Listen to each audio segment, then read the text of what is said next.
What a perfect song to begin. So I want to share something with you. This is one of my favorite pictures of my kids. This is when my kids, Aaron and Conrad, when they were little. And it's from when a very, very brave babysitter let them roll around in the dirt and mud and get absolutely filthy. They're just covered, aren't they? My daughter's white tank top, her tank top is actually white, but you can't hardly tell because it's so caked in dirt.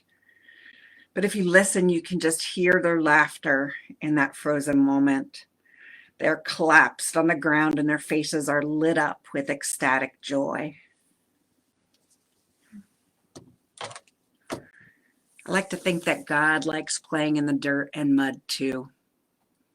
In the story of our creation from Genesis, God reaches down into the rich, loamy, fragrant soil teeming with microbes, sculpts it into human form, breathes into it, and gives us life.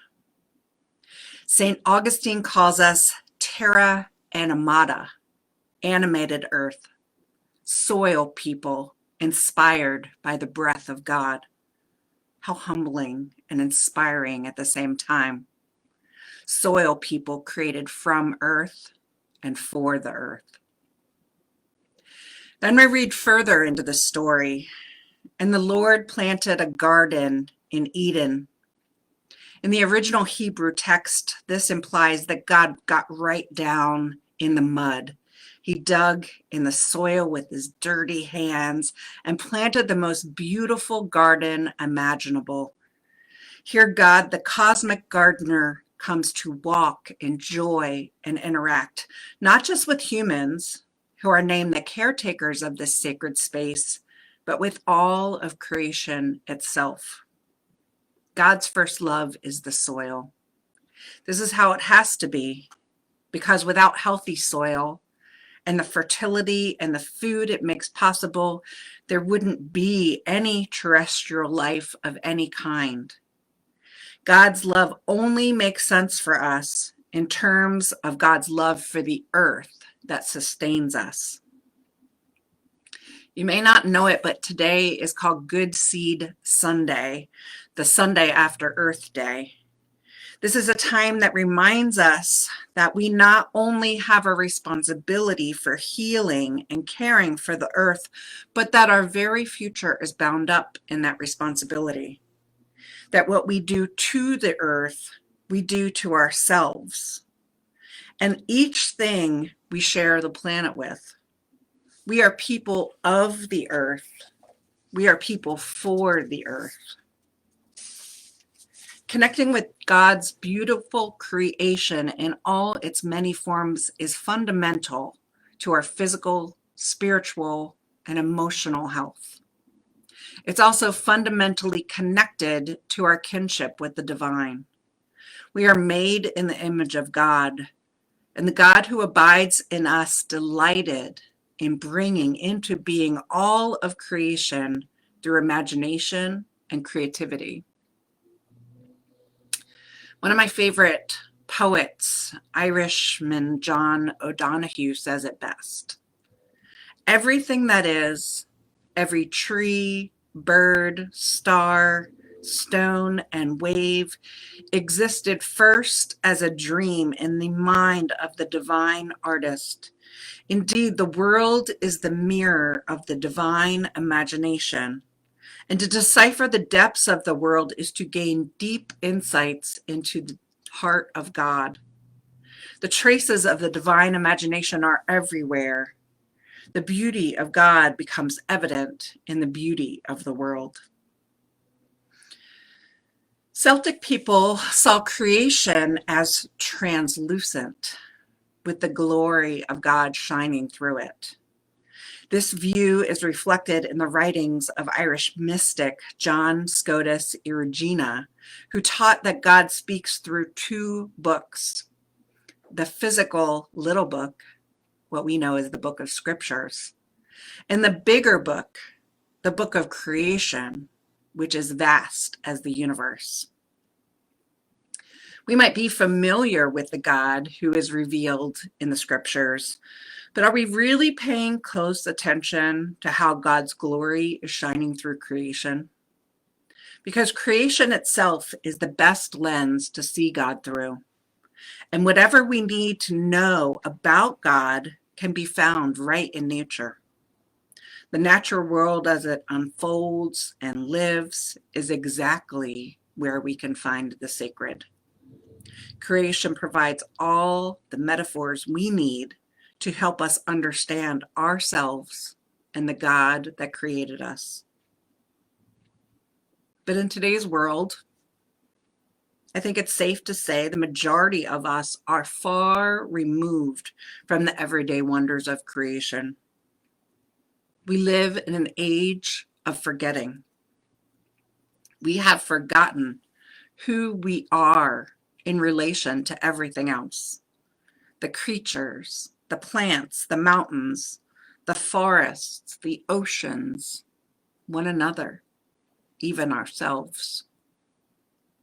With every plastic we discard, with every poison we release on land and in water, with every fossil fuel we extract, we deepen the fog of amnesia.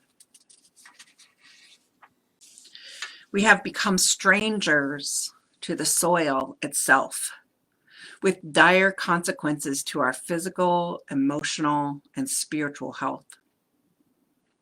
Many of us spend more time indoors than out, myself included. It alienates us from nature.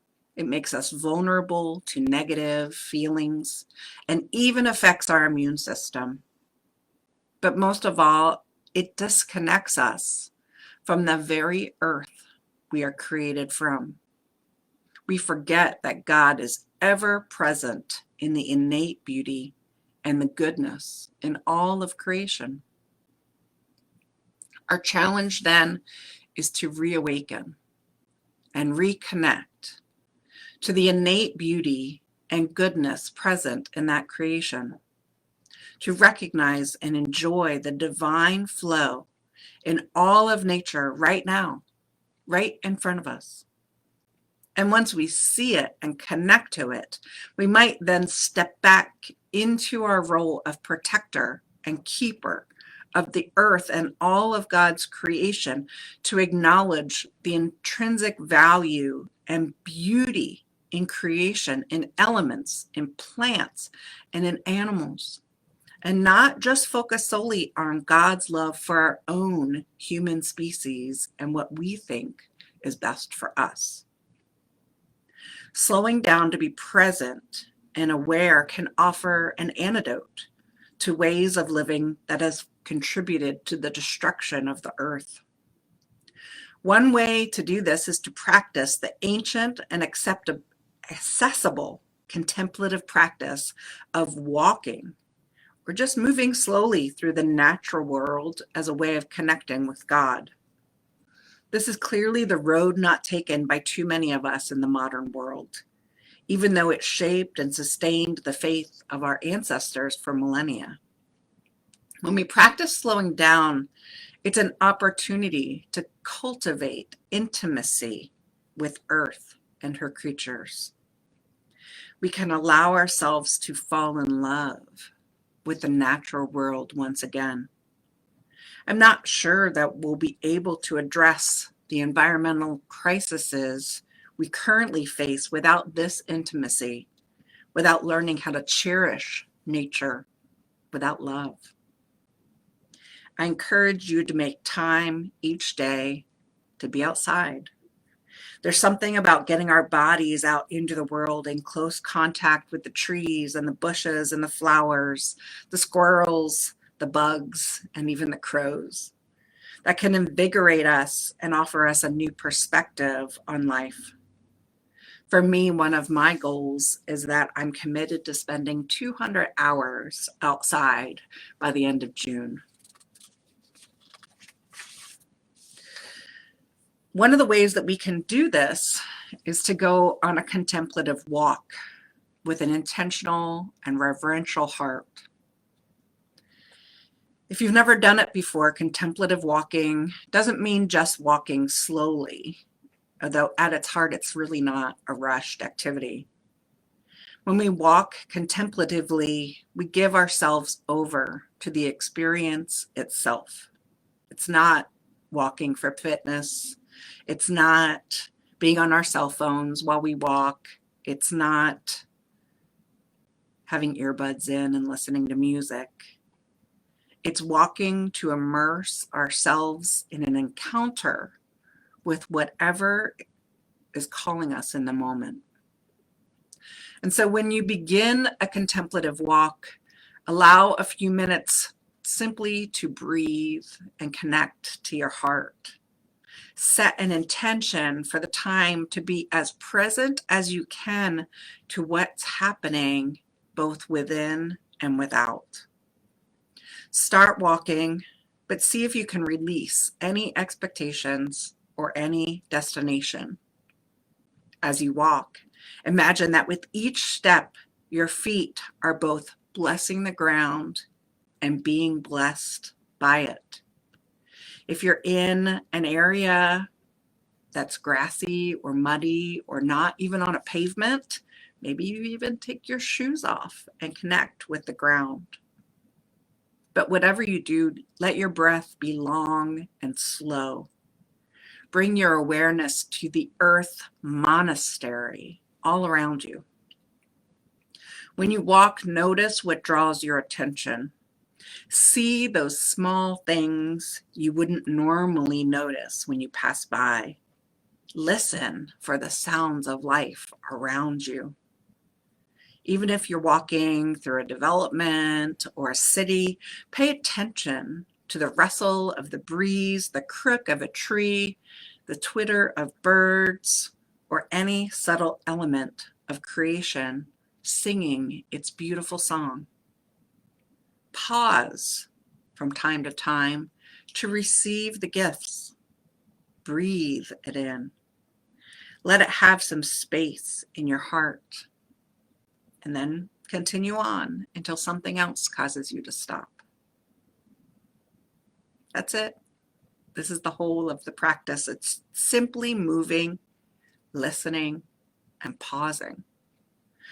We practice this presence so that we might cultivate our ability to really hear the voice of nature speaking to us. It sounds really simple, but we so rarely make the time to develop this skill. One of the fruits of a contemplative practice like this is the remembrance of our wholeness. We can be able to see past the division we create with our ego and our minds and rediscover the truth that we are all of one creation woven together in holiness.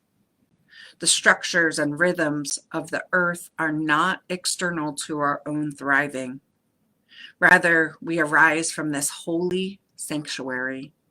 It is vital to our own thriving. Creation as sacred space is the very foundation of our own existence. The Garden of Creation is one of humanity's oldest metaphors. In Genesis, God creates the first humans from the soil and tells him to till it and keep it, the fertile soil on which all life depends. Human from humus. There's a bond we share with the soil. Our ecological problems are a result of having forgotten who we are. Soil people, inspired by the breath of God. We must wake up and remember that we are people of the earth, people for the earth. We are made of water and dirt, holy water and sacred earth. God delighted in the making of us, soil and water and breath, and called us good and leads us even now towards wholeness. The Spirit of God dwells in this soil and the abundance of life on this fragile and beautiful planet. Let us love, love, love what is earthly, for we are losing it, and it is God's greatest gift to us. It is us. So I invite you now to listen in quiet meditation to a poem by Christine Sign about our earth.